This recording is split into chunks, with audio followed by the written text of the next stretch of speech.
Les panneaux solaires en kit, bientôt interdits peut-être. La mise à jour de la norme NFC 1500 durant l'été inquiète les professionnels du secteur du solaire. Son entrée en vigueur pourrait rendre les panneaux solaires donc qu'on branche sur une prise plug and play, comme j'ai moi d'ailleurs, et comme vous êtes nombreux à voir je pense sur cette chaîne. Donc ça pourrait les rendre entre guillemets illégaux quoi. Voyons ce qui est dit. Il manque un plus que ça encore, tiens. La mise à jour de la norme NFC 1500 fait craindre que ces équipements deviennent hors la loi. Cette nouvelle version publiée en août 2024 est applicable depuis septembre 2024 et deviendra obligatoire à compter de septembre 2025. Cette norme vise à clarifier l'utilisation de nouveaux usages de l'électricité, comme la recharge de véhicules électriques, et s'applique à toutes les installations électriques basse tension, compteurs électriques, tableaux électriques, disjoncteurs. Elle concerne aussi donc les panneaux solaires plug and play qui se branchent directement sur une prise. Ce mode de branchement vient contredire cette nouvelle version de norme qui prévoit qu'un générateur d'énergie électrique ne doit pas être connecté à un circuit terminal par le moyen d'un socle de prise ou d'une fiche. La filière solaire, représentée par le syndicat des énergies renouvelables, est bien évidemment vent debout contre cette nouvelle norme et se mobilise pour que les choses soient précisées. En effet, la norme n'indique pas clairement de quel type de générateur il s'agit. Les professionnels du secteur estiment que les kits solaires font partie des générateurs mobiles et pourraient de ce fait être exclus de la norme.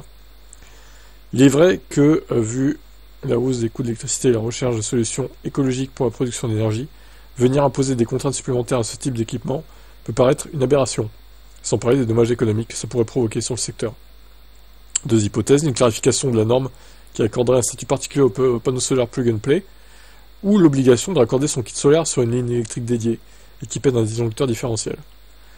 Cette dernière méthode permettrait de ne pas rendre obsolètes des kits déjà sur le marché, mais ajouterait une contrainte supplémentaire et surtout un coût supplémentaire aux propriétaires de panneaux solaires amovibles.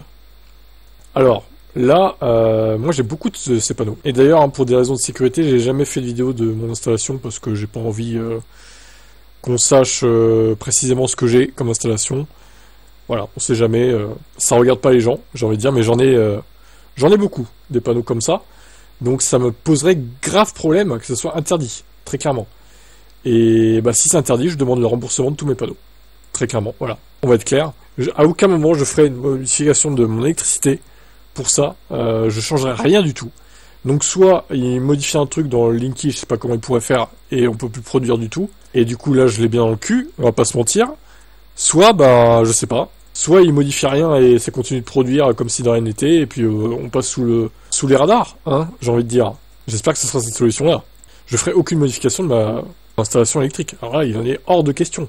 C'est tellement simple, tu branches ton panneau, tu produis, ça rejette le surplus chez Enedis. Je vois pas de quoi ils se plaignent en plus. On vous refourgue de l'électricité quand ça surproduit. De quoi vous vous plaignez, bordel de merde? Non mais ça me rend fou, vraiment.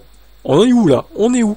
On dépense des milliers d'euros pour acheter ces trucs-là déjà, et après ça viendrait être interdit quelques années plus tard. Non mais attendez. Non mais moi ça me fout une rage énorme quoi. Bon, affaire à suivre, je sais pas ce que ça va donner. Dites-moi en commentaire ce que vous en pensez, si vous êtes aussi concerné par ce truc-là. Mais ouais, je la sens pas cette histoire encore là. On verra l'année prochaine, hein. Peut-être plutôt septembre du coup, 2025. Voilà, incroyable, incroyable encore ça.